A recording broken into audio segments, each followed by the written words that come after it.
Et salut mes petits custos, on se retrouve sur Maxo Express. Aujourd'hui, je vous présente une petite recette de Rusty, ou aussi dit paillasse de pommes de terre ou paillasson. Il s'agit de quoi en fait? Il s'agit d'une petite galette de pommes de terre qu'on va agrémenter d'une petite salade fraîcheur, tranquille. Voilà. Je vous présente les ingrédients et puis après on attaque la recette. Donc non voilà, concernant les ingrédients pour la salade, moi je vais faire simple aujourd'hui, hein, salade verte, tomate, avocat et un petit bout de melon. Pour la sauce, on va faire léger également vu que le rusty va être quand même un peu strike. Fromage blanc léger avec de la ciboulette. Alors ça aurait été mieux avec de la ciboulette fraîche, j'en ai pas. Donc du coup ce sera de la ciboulette lyophilisée et une pointe de miel pour donner un poil de goût. Concernant les rusty en eux-mêmes, sera assez simple, de la pomme de terre, chair ferme de préférence. Hein. Là c'est pour 3 personnes, donc environ, non, 3 personnes, mais un adulte, 2 enfants. Environ 5 pommes de terre qu'on va râper, un œuf, une échalote, sel, poivre, et on sera pas mal tintin. Il vous faudra une noisette de beurre avec un petit peu d'huile, juste pour faire cuire les rusty. Je passe au taillage et je vous présente le reste de la recette. Alors voilà, concernant les rusty, ça y est, je viens de finir d'éplucher les pommes de terre, donc ça va assez vite. On va avoir besoin donc d'une râpe, soit une râpe manuelle, soit une mandoline, soit un robot. Le but étant de les tailler en julienne, comme des carottes râpées du coup, avec ça.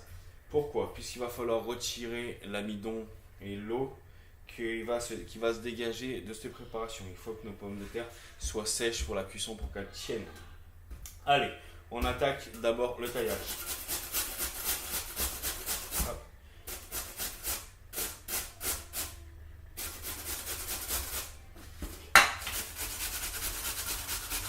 Je vais finir le taillage et puis on reviendra juste après. Voilà, donc du coup, nos pommes de terre sont râpées.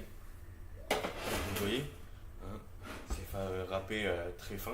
Du coup, maintenant, il va falloir les essorer parce que vous voyez, là, si je les presse, ça va cracher de l'eau. Voilà. Tout ça là, c'est de l'eau, c'est de l'amidon. Il faut le retirer parce que pour la cuisson, c'est pas tip top. Ok. Donc du coup, on va bien se mettre sur le côté. On prend un deuxième cul vide afin de pouvoir transvaser nos pommes de terre qui ont été serrées dedans et pouvoir les conserver au sec. Donc on prend des belles poignées et on va bien les essorer afin d'enlever tout le jus. On peut le faire avec un torchon si jamais on n'y arrive pas. Vous prenez un torchon, vous le mettez dedans et vous tournez.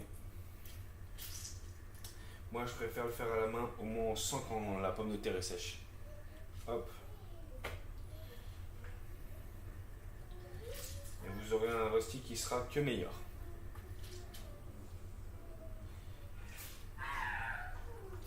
Alors vous allez voir, ça sort énormément d'eau et d'amidon.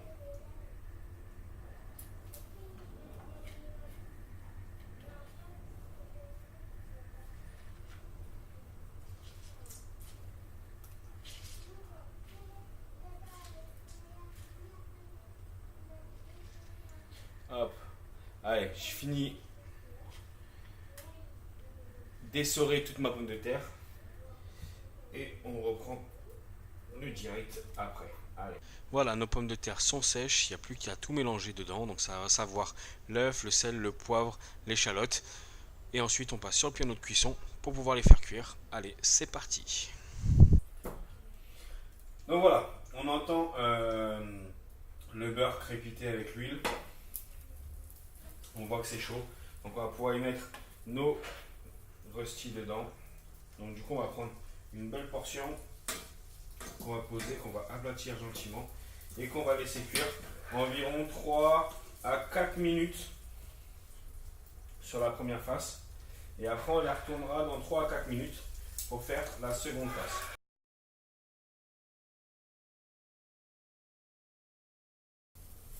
Ah voilà, on est à 3-4 minutes, on va retourner nos rusty. Hop. Vous voyez que là, ça tient bien. Ça fait de belles galettes.